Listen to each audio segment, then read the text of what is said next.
Ora viva, sejam todos bem-vindos aos nossos telespectadores. Este é o nosso programa e estamos aqui dia 21 de dezembro de 2024 com o Dr. Franklin. Dr. Franklin, que é licenciado em Economia, especialmente em Contabilidade e Auditoria, e justamente ele foi convidado para poder abordar para nós, trazer para nós o seu conhecimento sobre educação financeira. Esteja ali do outro lado, acompanhe-nos até o final e desde já queremos nos endereçar ao Dr. Franklin. Dr. Franklin, muito bom dia e seja bem-vindo ao nosso programa. Muito bom dia, caro jornalista, bom dia, telespectador. Desde já eu quero manifestar o meu desejo de agradecimento face ao convite da entrevista. Queremos dizer que a educação financeira está em torno de um processo esse onde na qual as famílias aprendem como ganhar, como gastar, como poupar, como investir o seu determinado valor. Segundo o professor Mateus Vunge, na sua literatura, ou seja, no seu livro que lançou recentemente, como gerir o teu salário e como criar um pequeno negócio. Em palavras miúdas, ou em palavras simples, também quero acrescentar dizendo que a palavra educação, ela vai ser um processo de adquirir um conhecimento esse que podemos adquirir numa instituição formal ou informal. Quando digo numa instituição informal, estou a me referir numa instituição na qual não tem, digamos assim, programas estabelecidos específicos para que nós possamos cumprir aquela etapa, aquele círculo formativo.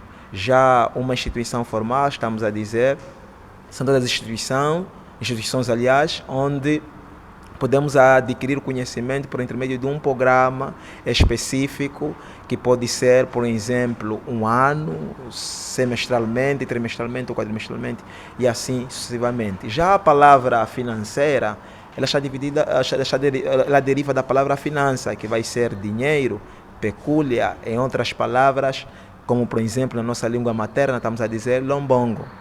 Juntando ou fazendo uma incursão de ambas as palavras, queremos dizer que, na minha perspectiva, a educação financeira vai ser o modo, a forma de como adquirir conhecimento ligado a dinheiro, para que nós possamos ter o cuidado de como nós podemos gastar, de como nós podemos poupar e de como nós podemos assim investir, na perspectiva também de Mateus Vunge. Ok. Naquilo que foi a abordagem do Dr. Franklin, percebemos que acaba por ser um conceito de educação financeira, certo? De facto, acaba sim por ser um conceito de educação financeira, porque na verdade, para que nós possamos ter a mobilidade ou a forma de como nós podemos cuidar o dinheiro, de como nós podemos gastar o dinheiro, de como nós podemos ter, digamos assim, as etapas de fazer uma planificação orçamental ligada às finanças, isso está intrinsecamente ligado às pessoas que têm uma noção daquilo que é a educação financeira, porque as pessoas que não têm essa perspectiva de como cuidar, de como controlar, de como investir, dificilmente têm a gnose ou conhecimento de educação financeira. Ok, maravilha. O tema em causa, Dr. Franklin, acaba por ser uma situação verificável, né, na nossa juventude, ou seja, nós vemos a nossa juventude falar de educação financeira, porém, essa educação financeira parece que não se reflete na prática, não é verificável na prática no seio da nossa juventude. Portanto, eu queria perceber, né, e dar a entender aos nossos telespectadores qual é a importância, qual é o impacto que a educação financeira acabará por trazer, acaba por influenciar na vida dos nossos cidadãos angolanos.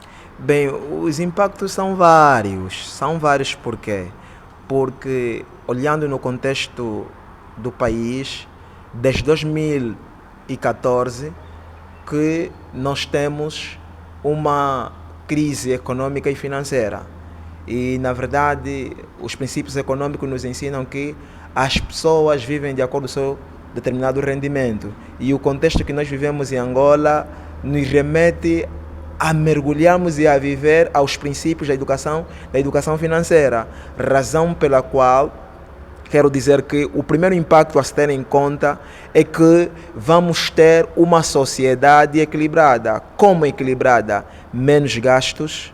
Vamos ter, na verdade, também uma forma de como nós podemos assim gastar o nosso dinheiro. Porque antigamente, fazendo uma análise naquilo que foi o passado, nós encontramos nas cantinas, nos restaurantes, pessoas dizendo assim, o troco não recebo mais, o troco pode ficar. Essa expressão já não mais existe. Uma outra forma que nós podemos aqui trazer como exemplo é aquela que estamos num ambiente de convívio, as pessoas dizem assim, olha, tudo eu pago da minha conta. Já essa expressão não existe. Não existe por quê? Porque a realidade do país não nos leva mais a deixar troco, não nos leva mais também a dizer que pago eu tudo na minha conta. Então, podemos dizer que estas reações podemos considerar como impacto. Qual é o seu impacto? O impacto de não ser mais o único pagante, o impacto de não ser mais a única pessoa que possa deixar assim o troco, porque o troco em economia pode servir para comprarmos outros bens e serviços. Então, de um gesto conclusivo quanto a essa questão que me coloca, posso dizer que um dos impactos também é que as pessoas terão a visão agora de investir, porque o dinheiro parado é mesmo parado, não gera dinheiro. E se nós queremos ter, digamos assim, uma forma de movimentação de dinheiro, é necessário que possamos investir os nossos recursos financeiros para que nós possamos ter uma liberdade financeira, para que nós possamos ter uma estabilidade enquanto cidadão, enquanto ser vivente. Ok, um dado curioso aqui na abordagem do Dr. Franklin. O Dr. Franklin dizia que para que não se deixe troco, né, quando estamos no convívio e fazer talvez entre os amigos e não haver essa liberdade, por exemplo, de deixar o troco e descartar a possibilidade de que os outros pagam e tu sejas o único pagante. E será que o Dr. Franklin quer aqui descartar a possibilidade de que num dado momento podes ter essa liberdade ou esta ousadia de poder pagar sem haver intervenção dos outros ou sem mesmo cobrar o troco, ou então há uma obrigação de cobrar o troco, ou uma obrigação de que não sejas únicos a pagar, atendendo à própria educação financeira. Ou seja, quando se fala de educação financeira, devemos ser rigorosos quanto aos trocos, devemos ser rigorosos quanto aos convívios com os amigos? Bem, entendo eu que na vida precisamos ter disciplina. Okay. E essa disciplina muitas das vezes parte daquilo que nós fomos aprendendo ao longo da vida. Okay. Para que nós possamos ter uma disciplina financeira é necessário que haja uma planificação. Se na verdade eu planifiquei comprar uma gasosa, por exemplo, que custa 150 kwanzas e eu levo 200 kwanzas, é lógico que eu terei o retorno de 50 kwanzas. Okay. E se eu deixar o troco, automaticamente daquilo que a minha planificação já mexe. Razão pela qual dizia que atualmente nos leva a cairmos por disciplina, okay, para não esbanjar o dinheiro de uma forma, digamos assim, mal.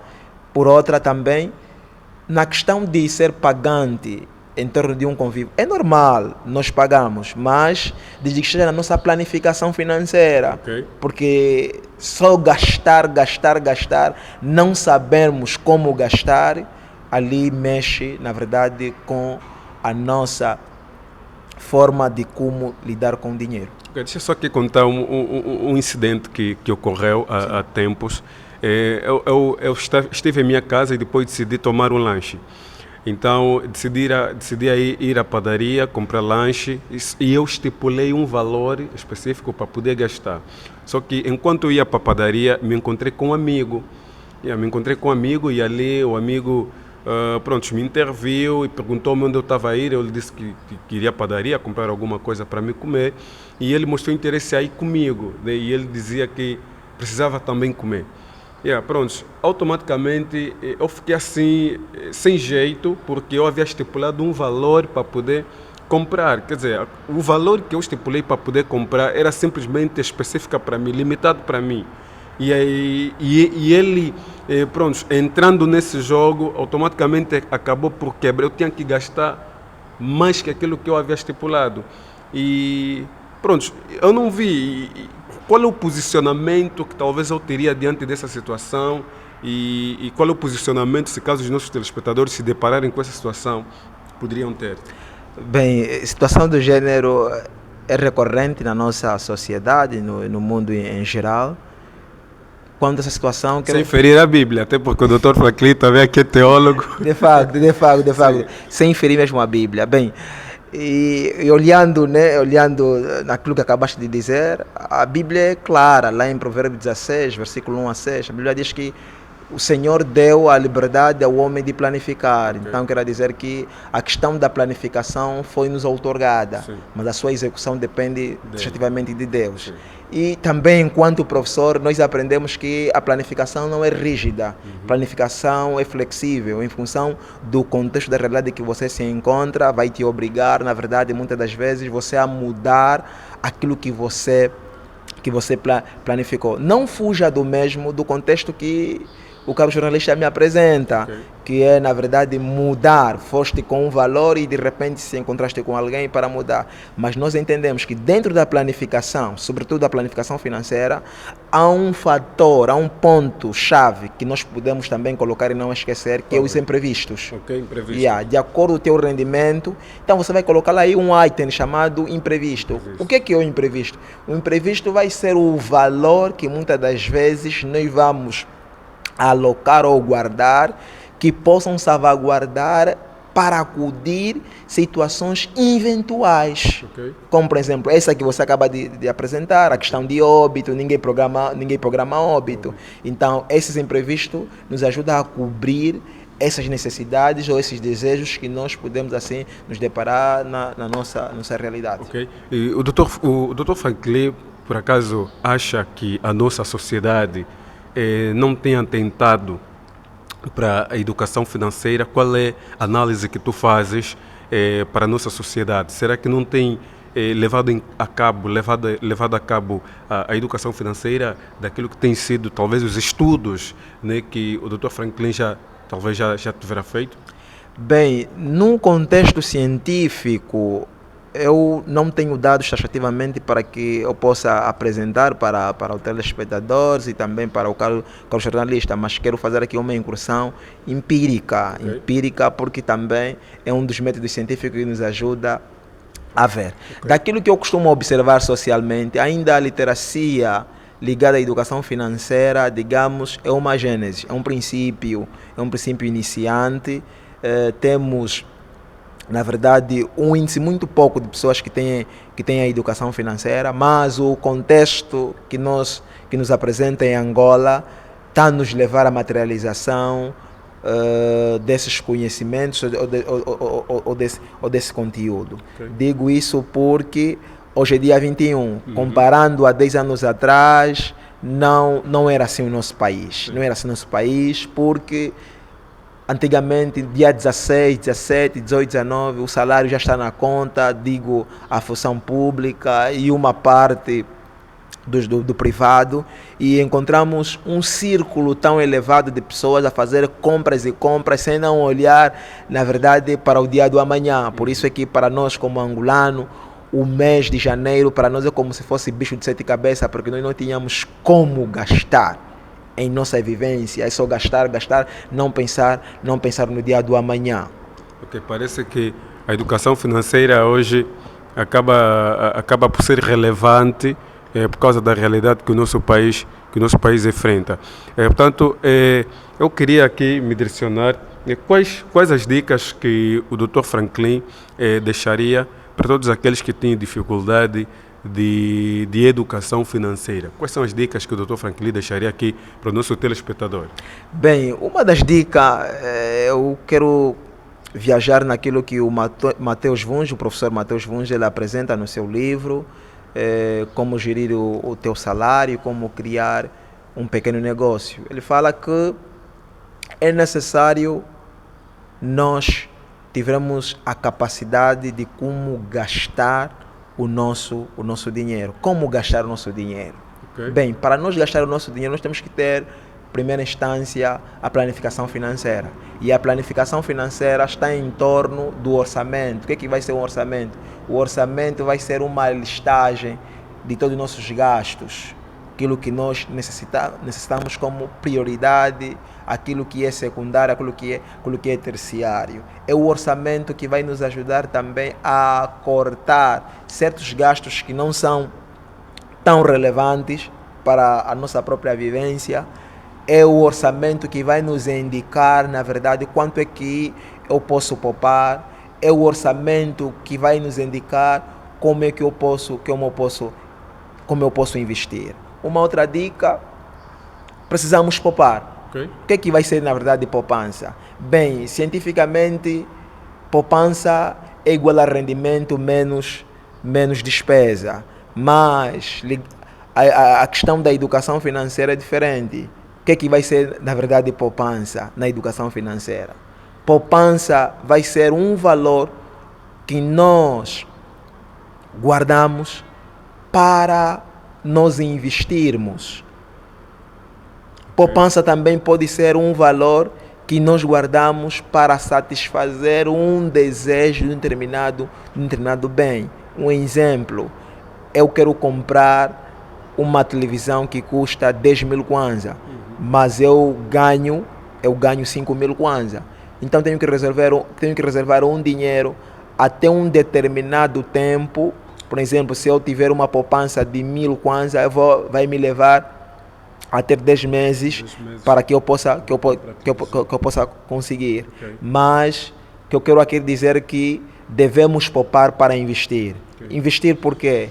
Porque ninguém, na verdade, tenha a liberdade financeira se não tiver o seu dinheiro a circular. Porque dinheiro gera dinheiro. Para que dinheiro venha gerar dinheiro é necessário que o próprio dinheiro esteja em circulação.